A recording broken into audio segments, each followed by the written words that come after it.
বিসমিল্লাহির রহমানির রহিম। সম্মানিত দর্শক শ্রোতা ভাই এবং বোনেরা, আসসালামু আলাইকুম। আশা করি আপনারা সবাই সহি সালামতে আছেন। আপনারা ইতিমধ্যে শুনেছেন যে ইরানের সর্বোচ্চ ধর্মীয় নেতা মোস্তফা খামেনি সাহেব আমেরিকার প্রেসিডেন্টকে হুমকি দিয়েছে। এর আগে সামরিক নেতারাও হুমকি দিয়েছে যে 2-3 দিনের মধ্যে যদি আমেরিকা যুদ্ধ বন্ধ না করে, ইরানের উপরে হামলা বন্ধ না করে, তাহলে ইরান আর পিছনের দিকে ফিরে তাকাবে না। ইরান আরও উগ্র হয়ে উঠবে এবং তারা আক্রমণের সমস্ত সীমা অতিক্রম করে যাবে, অ্যাগ্রেসিভ হয়ে উঠবে, আগ্রাসী হয়ে উঠবে।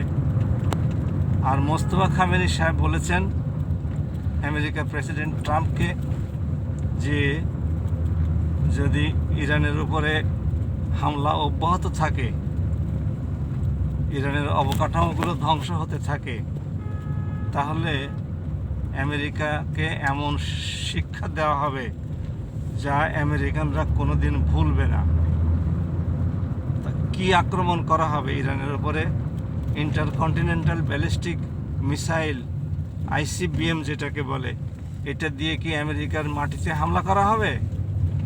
এরকম একটা বোমা যদি ইরান ছুঁড়তে পারে 14,000 কিলোমিটার দূরে গিয়ে, তাহলে শুধু নিউ ইয়র্ক সিটির উপরে মারলেই বাস আমেরিকার যুদ্ধের স্বাদ মিটে যাবে। কারণ আমেরিকার জনগণ তখন খেপে যাবে। নিউ ইয়র্কে প্রায় কয়েক কোটি মানুষ বসবাস করে, ভাসমান এবং স্থায়ী দিয়ে। এরকম কয়েকটা শহরের উপরে যদি ICBM এর মাধ্যমে আক্রমণ চালায়, তাহলে আমেরিকা আর যুদ্ধ কন্টিনিউ করতে পারবে না এবং সেটাই হবে সর্বপ্রথম আমেরিকার মাটিতে বিশ্বের উন্নয়নশীল একটি দেশের সর্বপ্রথম বোমা হামলা। আমেরিকা এত দূর আগাবে না। আরেকটা বিষয় হলো, ইরানের হাতে কি এমন আছে যে আমেরিকাকে মতো একটা সুপার পাওয়ারকে এই মর্মে শাসাতে পারে যে ইরান এমন আক্রমণ চালাবে আমেরিকার উপরে, যাই আমেরিকা কোনো দিন বলতে পারবে না। কি আক্রমণ চালাতে পারে? হাইড্রোজেন বোমা দিয়ে, পারমাণবিক বোমা দিয়ে, ICBM দিয়ে। ICBM-এর যে অস্ত্র, তার অগ্রভাগে পারমাণবিক ওয়ারহেড মোতায়েন করার সুযোগ আছে। এরকম কথাবার্তাও আমরা শুনেছি এবং আগে ভিডিওতে বলেওছি। রাশিয়া তাদেরকে নাকি ICBM টেস্ট করার জন্য সাইবেরিয়ার মাটি ব্যবহার করতে দিয়েছিল। রাশিয়ার সাথে চুক্তি করে ইরান এই সাইবেরিয়াতে ICBM এর পরীক্ষা চালিয়েছিল। এখন শোনা যাচ্ছে 14,000 কিলোমিটার দূরে গিয়ে ইরানের ICBM আঘাত হানতে সক্ষম, ইন্টারকন্টিনেন্টাল ব্যালিস্টিক মিসাইল। যদি এরকম কিছু ইরানের হাতে থেকে থাকে, আর না থাকলেই বা ইরান এত বড় হুমকি কিভাবে দেয়? এবং ইরান অতীতে যে সমস্তগুলো বলেছে সবগুলোই তো সত্যে প্রমাণিত করেছে। মধ্যপ্রাচ্যের তার মিত্র দেশগুলোকে হামলা করেছে। ইসরায়েলকে গুঁড়িয়ে দেওয়ার উপক্রমিত করেছিল।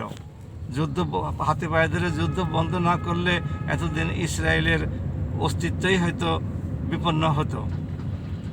তাহলে ইরানের হাতে না থাকলে এত শক্তির সাথে এত বড় হুঙ্কার কিভাবে দেয়? এত সাহসের সাথে এত বড় হুঙ্কার কিভাবে দেয়? এই সমস্তগুলো থেকে বিশ্ববাসীকে রক্ষার জন্যে আমেরিকারই এখন উদ্যোগী হওয়া দরকার। পাকিস্তান, কাতার, তুরস্ক, এদের উদ্যোগে তো কাজ হলো না। কাজে আমেরিকা এখন নিজে থেকে উদ্যোগ গ্রহণ করুক। তা না হলে যদি খামেনির এই কথা সত্য প্রমাণিত হয়, তাহলে আমেরিকার মর্যাদা ভুলুণ্ঠিত হবে, আমেরিকার প্রভুত্ব চিরকালের জন্য পৃথিবী থেকে মুছে যাবে, আমেরিকাকে আর কেউ গুনবেও না। সুতরাং আমরা এই ভয়াবহ যুদ্ধ থেকে নিষ্কৃতি চাই। গোটা বিশ্ববাসীর তরফ থেকে বলছি, এই যুদ্ধ আপনারা সবাই মিলে থামান। তা না হলে আপনাদের জন্য যেরকম ভয়ানক পরিণতি বয়ে আনবে, বিশ্ববাসীর জন্য ভয়ানক পরিণতি বয়ে আনবে। বিশেষ করে নিম্ন আয়ের মানুষগুলো মারাত্মকভাবে ক্ষতিগ্রস্ত হবে। আমরা আশা করি এই যুদ্ধ অচিরেই বন্ধ হবে, ইরানের হুঙ্কারই থেকে যাবে, আমেরিকার দাপটই থেকে যাবে। আমেরিকার মধ্যেই সে দাপট তারা দেখাক। আমেরিকার প্রায় $40 ট্রিলিয়ন বৈদেশিক ঋণ, আমেরিকার উচিত এই $40 ট্রিলিয়ন বৈদেশিক ঋণ পরিশোধ করে পৃথিবীর বিভিন্ন দেশে